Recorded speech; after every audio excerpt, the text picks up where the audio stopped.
Adesuwa and the Lost Prince. Once upon a time, in a prosperous kingdom, there lived a wise and powerful king. Though his reign was long and peaceful, the king had one sorrow that clouded his joy. He had no heir to inherit the throne. Despite being married to three notable and virtuous wives, none of them had borne him a child. The king's advisor often reminded him of the need for a successor, but the king refused to cast blame on his wives. Instead, he turned to the gods. After years of prayers and rituals with no result, the elders and the land urged him to marry a fourth wife. Reluctantly, the king agreed. He sought out a bride whose beauty and character were said to be unmatched. Her name was Adesuwa, a young woman from a neighboring kingdom, renowned not only for her beauty, but also for her wisdom and kindness. Adesuwa was hesitant at first, knowing the weight of expectations that would fall upon her, but she agreed for the sake of the king and his people. And within a few months, Adesuwa was carrying a baby. She felt a lot of cold from the other wives, but she still continued with her kindness. In line with the land's custom, the first wife was tasked with supporting Adesuwa when she gave birth. However, jealousy and bitterness consumed the other wives, and they secretly plotted against her and her unborn child. When Adesuwa gave birth to a healthy baby boy, the entire kingdom celebrated. Yet, very early the next morning, the second wife, Bolaji, executed the sinister plan. She stole the newborn and threw him into the river, hoping to erase his existence. Unknown to Bolaji and the other wives, the godmother had been watching. As she tossed the baby into the river, the godmother caught him and took him to the bottom of the sea.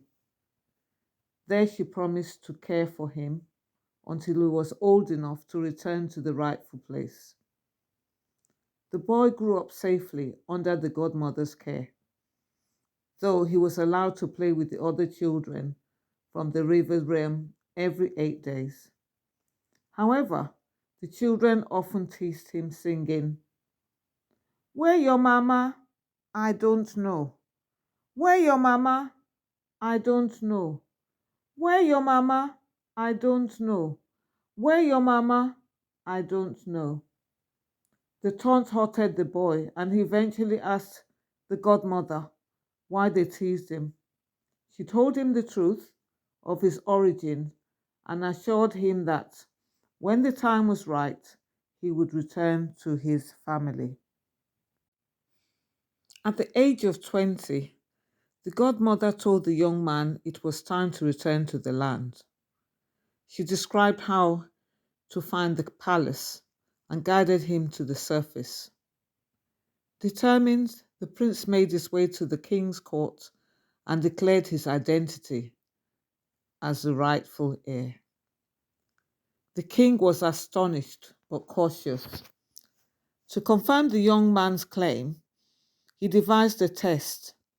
He instructed all the four wives to cook a dish, believing that the prince would instinctively recognize his mother's food. The first three wives, eager to impress, preferred lavish and richly spiced food.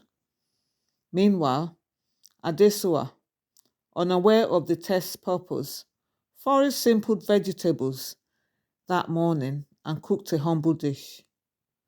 When the dishes were presented, the prince tasted each bowl in turn. He pushed away the first three with disgust, but when he tasted Adesuwa's simple meal, he smiled and exclaimed, "This is my mother's food." The court erupted in joy as the truth was revealed. The king, deeply moved, embraced his son and Adesuwa. The council of elders decreed that the three treacherous wives would be banished from the palace for their wicked deeds.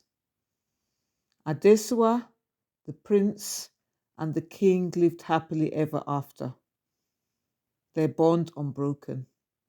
The kingdom prospered, and the tale of the lost prince became a legend, teaching generations about the triumph of truth, love, and justice over jealous and deceit.